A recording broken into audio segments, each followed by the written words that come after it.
आऊज़ु बिल्लाहि मिनश शैतानिर रजीम बिस्मिल्लाहिर रहमानिर रहीम रब्बि इश्रह ली सदरी व यस्सिर ली अमरी वहलुल उक़्दतम मिन लिसानी यफ़क़हू क़ौली रब्बि ज़िदनी इल्मा रब्बि यस्सिर वला तुअस्सिर व तम्मिम बिल खैर। बिस्मिल्लाह। हमने पढ़ा फ़ाला पैटर्न, फ़ाला यानी कि काम करना, वो यहाँ पे नहीं लिखा है। फ़ाइल हमने पढ़ा था मेल यानी कि पुल्लिंग में फ़ाइल, और ये हम आज पढ़ेंगे फ़ाइला। फ़ाइला यानी कि औरत, फीमेल के सेंस में, फीमेल जेंडर में ये फ़ाइला। ता मरबूता हम पढ़ चुके हैं पिछले चैप्टर्स में। ता मरबूता आप जानते हैं, अरबी भाषा में ता मरबूता लगाने पर शब्द स्त्रीलिंग में बदल जाता है, यानी कि वो फीमेल जेंडर में बदल जाता है। तो आज हम ता मरबूता वाले सारे यानी कि फीमेल जेंडर वाले सारे शब्द पढ़ेंगे। तो हम जानते थे, हमने पिछली बार पढ़ा था अलिमा। अलिमा का मतलब होता है जानकार, उसने जाना। और यहाँ पे क्योंकि ये ता मरबूता है तो स्त्रीलिंग यानी कि औरत, जानने। मालूमा, मालूमा का मतलब होता है सबसे ज़्यादा जानकारी रखने वाला, कुछ जिसको जिसको हमने पहले पता था, जिसके बारे में तथ्य पता हो, जिसको फैक्ट्स पता हो, जिसको बहुत कुछ पता हो, उसे कहते हैं उसको मालूम है उस चीज़ के बारे में। तो मालूमा का शब्द होता है कुछ जो पता हो।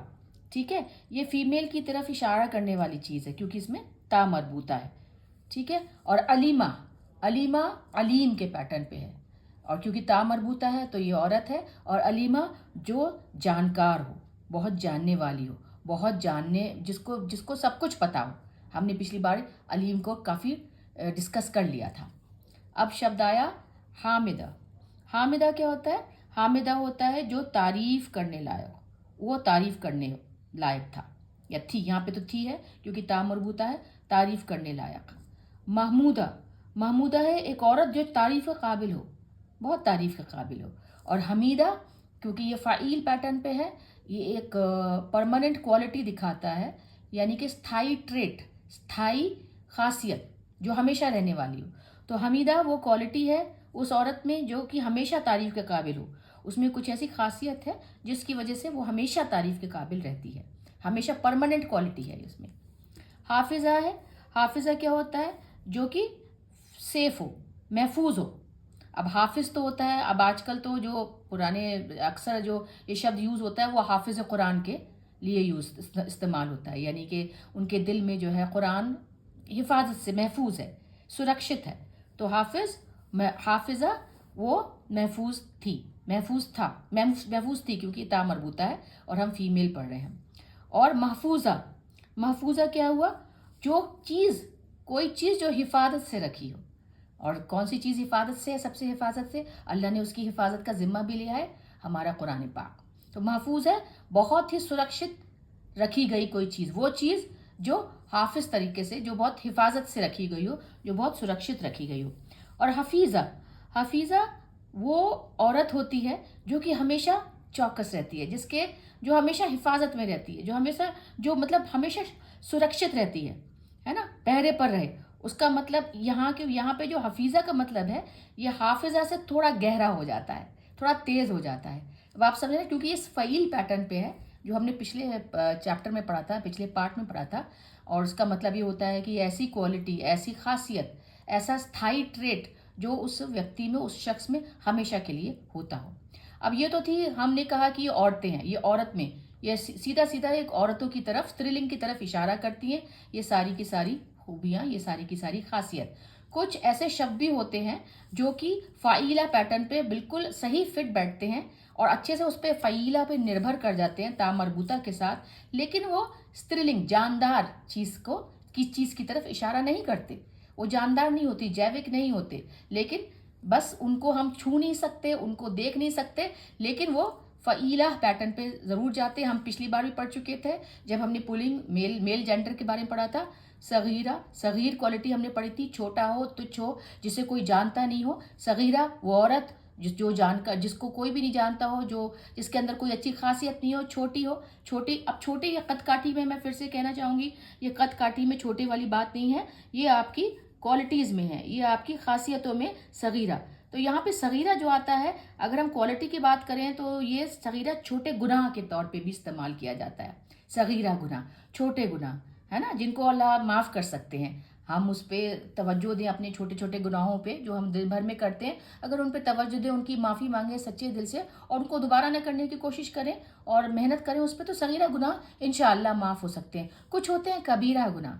कबीरा बहुत बड़ा, डील डॉल में नहीं, फिजिकल नहीं, लेकिन कबीरा मतलब बहुत विशाल, कोई ऐसा बहुत बड़ा गुनाह जो जो माफ़ी के काबिल ना हो, उसे कहते हैं कबीरा। तो देखिए यहाँ पे ये हालांकि तामरबूता है, लेकिन ये किसी जानदार स्त्री के बारे में बात नहीं है, ये किसी एब्स्ट्रैक्ट क्वालिटी के बारे में, अमूर्त, जिसे हम हिंदी में कहते हैं अमूर्त क्वालिटी। अमूर्त का मतलब होता है एब्स्ट्रैक्ट, जो एब्स्ट्रैक्ट अवधारण, जिसके बारे में जो हमें दिख नहीं सकता, ठीक है। और ये शब्द है सफीना। सफीना होता है नाव, सफीना होती है बड़ी नाव या बड़ी शिप को सफीना कहते हैं। अब ये शब्द है देखिए हदीका। क्या शब्द है ये? हदीका। हदीका क्या होता है? हदीका होता है घिरा हुआ। जैसे हमने कोई बगीचा समझे, वो चारों तरफ से दीवार से घिरा हुआ, तो ये हदीका है। तो हदीका का मतलब होता है घिरा हुआ, चारों तरफ से गोल घेरे में या घेरा बना के, जैसे बगीचा है या कोई कंपाउंड है, वो घिरा हुए कंपाउंड को हदीका कहते हैं। और मदीना, मदीना जो है ये पुरानी अरबी भाषा में एक जगह का नाम हुआ करता था, जहाँ पे संस्कृति, जहाँ पे खेती बाड़ी, बहुत अच्छी सभ्यता होती थी, बहुत चहल पहल होती थी, बड़े बड़े शहर होते थे, वहाँ सब कुछ होता था। लेकिन आजकल के ज़माने में मदीना का सिंपल शब्द होता है ये शहर, और मदीना का मतलब होता है शहर, ठीक है। तरीक़ा, तरीक़ा होता है रास्ता, है ना, रास्ता, कोई मार्ग। अब कोई जंगल से एक छोटा सा पतला सा पगडंडी बन गई है, वहाँ पे लोग बार बार चल रहे हैं, गुजर रहे हैं, घिसटते घिसटते वहाँ पे एक तरह का रास्ता बन जाता है। रास्ता बन जाता है तो लोगों के लिए, जो आने वाले लोग हैं, उनके लिए आसानी हो जाती है कि वो भी देख सकते हैं कि हम उस पर, ये यहाँ पे हमारे लिए एक रास्ते का निशान बना हुआ है, हम इस पर आराम से चल सकते हैं। तरीक़ा तामरबूता, लेकिन स्त्रीलिंग नहीं है, लेकिन ये एक एब्स्ट्रैक्ट, एक अमूर्त, एक ना दिखने वाली, न छूने वाला कॉन्सेप्ट और संदर्भ दिखाता है। और यहाँ पे तरीका, हालांकि ये नज़रिया है, ये स्त्रीलिंग है, लेकिन ये तरीका नज़रिया दिखाता है। आज बहुत सारे तरीके हर इंसान इस्तेमाल करता है, तो हमने देखा कि हालांकि यहाँ पे तामरबूता है, पर इंसान के तौर पे, खास तौर पे एक औरत के लिए नहीं इस्तेमाल हुआ है। ये एक एब्स्ट्रैक्ट कॉन्सेप्ट, अमूर्त अवधारण के लिए इस्तेमाल हुआ है, जो न दिखने वाली चीज़ हो, ठीक है। अब आप देखिए फाइला पैटर्न पे हमने शब्द पढ़ा आसिफा। ऐसे और शब्द देखिए जो कि हालांकि स्त्रीलिंग तामरबूता के लिए, और एंड में उनके तामरबूता है, और तामरबूता आप जानते हैं हा की आवाज़ निकालता है, अगर उस पर कोई स्वर या हरकत ज़बर देर पेश ना हो तो ये आसिफा बोलेंगे, और अगर इसके ऊपर ज़बर या ज़ेर पेश होगा तो आसिफता। तो आसिफ का मतलब होता है बहुत ही खतरनाक तूफान, तेज़ आने वाला तूफान, है ना। फातिमा हमारे हुज़ूर पाक सल्लल्लाहु अलैहि वसल्लम की बिटिया का नाम था, रदी अल्लाह अन्हा। लेकिन फातिमा का जो मूल अर्थ होता है वो होता है कोई औरत जो अपने बच्चे को दूध छुड़ाने वाली हो। लेकिन वक्त के साथ साथ ये फातिमा एक बहुत ही आम, बहुत ही ख़ास नाम लोगों में इस्तेमाल होने के लिए यूज़ होने लगा। हम पहले पढ़ चुके हैं मफ़ऊला, ये मफ़ऊला पैटर्न है, जहाँ पे ये है मफ़ऊला। इसके कुछ और शब्द हैं, महफूज़ा, जो हम यहाँ देख चुके हैं, महफूज़ा यानी कि महफूज, ये एक शब्द है जो कि दिखाई नहीं देता, लेकिन ये बहुत बड़ा अपने आप में मायने रखता है कि कोई चीज़ बहुत ही ज़्यादा चौकस में है, पहरे में है, बहुत ज़्यादा हिफाजत में है। वो चीज़ जो हिफाजत करने वाली, उसे कहते हैं महफूज। जो हिफाजत में हो वो चीज़ महफूज है ना। और मालूमा भी हम पढ़ चुके हैं। मालूमा भी वो चीज़ होती है जो कि सब कुछ जानकार हो, जो चीज़ मालूम हो, किसी को कुछ चीज़ मालूम हो ना। यहाँ ता मरबूता है तो यहाँ पे स्त्रीलिंग के तौर पे ये शब्द आया है। हमने हदीका शब्द हमने शायद हाँ पढ़ लिया था हमने हदीका। अब यहाँ पे देखिए हमने देखा था फातिमा। फातिमा के बाद अब ये शब्द है वाजिबा। वाजिबा किसे कहते हैं? वाजिबा कहते हैं ऑब्लिगेशन, है ना। ऑब्लिगेशन मतलब कर्तव्य है, वो एक फ़र्ज़ नहीं है। जैसे हम कहते हैं ना फ़र्ज़ नमाजें, फ़र्ज़ नहीं है, छोड़ेंगे तो बहुत गुनाह नहीं है। तो वाजिब वो चीज़ है जो कि कर्तव्य है, करें तो बहुत अच्छा रहेगा। तो यहाँ ये भी तामरबूता के पैटर्न पे आता है। तो हमने देखा कि किस तरीके से हमने पिछले शब्दों में जो मेल जेंडर के तौर पे हमने पढ़े थे सारे पाठों में, फाइल पैटर्न पे पढ़ा था, वही उसी का तामरबूता लगाने से स्त्रीलिंग यानी कि औरतों के लिए भी ये शब्द इस्तेमाल हो सकते हैं। तो कितने आसानी है मर्दों के लिए फाइल और औरतों के लिए, वो चाहे जानदार हों, नामों पे हों, या फिर वो जानदार नहीं हो, एब्स्ट्रैक्ट हो, ना दिखने वाले हो। लेकिन क्योंकि हम जानते हैं अरबी वो भाषा है जिसमें सिर्फ दो ही तरह के जेंडर आते हैं, दो ही तरह के लिंग आते हैं, स्त्रीलिंग या पुल्लिंग, बीच का कोई कुछ नहीं होता। बाकी इंग्लिश या किसी और की तरह से नपुंसक लिंग हिंदी में आता है या फिर न्यूट्रल जेंडर इंग्लिश में आता है। यहाँ पे अरबी ज़बान में मर्द मर्द होता है, औरत, और उसके साथ साथ कागज़, कलम, सूरज, चांद, ये सब दिखने वाली टेबल, कुर्सियाँ, इन सब के भी, ये सब भी जेंडर में आ जाते हैं। या तो ये स्त्रीलिंग होंगे या ये पुल्लिंग होंगे।